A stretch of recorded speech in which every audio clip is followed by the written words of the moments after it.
ایک زمانہ تھا، ایک درخت کو لوگ پوجنے لگے، تو وہاں ایک صوفی تھا، عبادت گزار تھا، شب زندہ دار تھا۔ اسے پتا چلا کہ لوگ درخت کو پوج رہے ہیں، تو اس کے دل میں بڑی غیرت جاگی، توحید کی غیرت ہوتی ہے، وہ جاگی اور وہ کھڑا ہوا، اس درخت کو کاٹ دوں گا جس کو لوگ اللہ کا شریک سمجھ رہے ہیں اور پوج رہے ہیں۔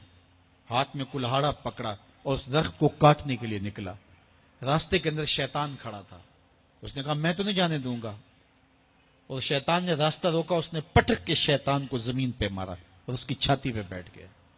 شیطان بہت مکار ہے اور وہ ہر ایک کو ایک طریقے سے نہیں لوٹتا، اس کے بڑے مکر و فریب اور دجل و تلبیسات ہیں۔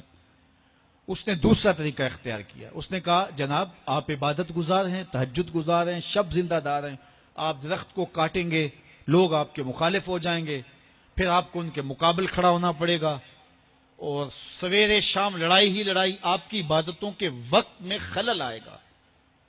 تو آپ نے ان کی قبر میں تھوڑا جانا ہے، آپ کی قبر اپنی ہے، ان کی قبر اپنی ہے، آپ چھوڑیے ان کو۔ اور ساتھ ہی کہا کہ جب آپ مصلی اٹھایا کریں گے تو نیچے سے ایک درہم مل جایا کرے گا آپ کو، تو آپ اس سے اپنے کھانے پینے کا انتظام کر لیا کریں گے اور آپ فارغ البال بھی ہو جائیں گے۔ اس طرح باتوں میں لگایا اور وہ زاہد صاحب واپس آ گئے، نماز پڑھی، مصلی اٹھایا، درہم ملا، بڑے خوش ہوئے اور دلیلیں تراشنے لگے، واقعی مجھے کیا لگی، تمہیں غیر سے کیا، تم اپنی نبیڑو، تم اپنی قبر میں جانا ہے، جائیں وہ بھاڑ میں، مجھے کیا لگے، مجھے ان کے بارے میں کیا پوچھا جانا ہے۔ نمازیں پڑھتا ہے، ہر نماز کے بعد مصلی اٹھاتا ہے تو ایک درہم ملتا ہے۔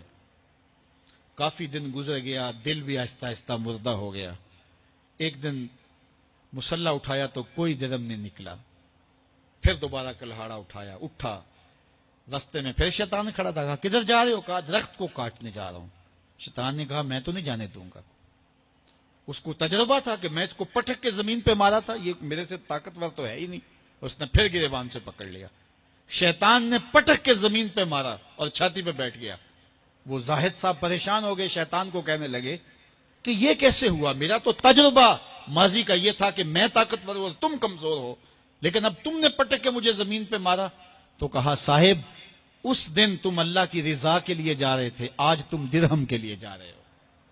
تو جب عمل میں خلوص نہیں رہتا تو پھر عمل نہیں رہتا، عمل میں قوت نہیں رہتی، پھر سجدے بے روح ہو جاتے ہیں، نمازیں بے ذوق ہو جاتی ہیں، صفیں کج دل پریشاں، سجدے بے ذوق کہ وہ جذب اندروں باقی نہیں۔ نماز روزہ حج زکوٰۃ سب کچھ ہے باقی مگر تو باقی نہیں۔ پھر سب کچھ چلتا رہتا ہے لیکن رسم ہوتی ہے، لا یبقى من الاسلام الا اسمہ ولا یبقى من القرآن الا رسمہ۔ پھر قرآن پڑھا جاتا ہے، رسم ہوتا ہے، قرآن دل کو پھر نہیں بدلتا، اس لیے کہ رسم ادا ہو رہی ہوتی ہے۔ جب رسم ادا ہو رہی ہو تو پھر قرآن دل کو نہیں بدلتا، جب قرآن کے طور پہ پڑھا جا رہا ہو پھر یہ دلوں میں رنگ اتارتا ہے اور معرفت کا نور دیتا ہے اور دلوں کے زنگ اتارتا ہے۔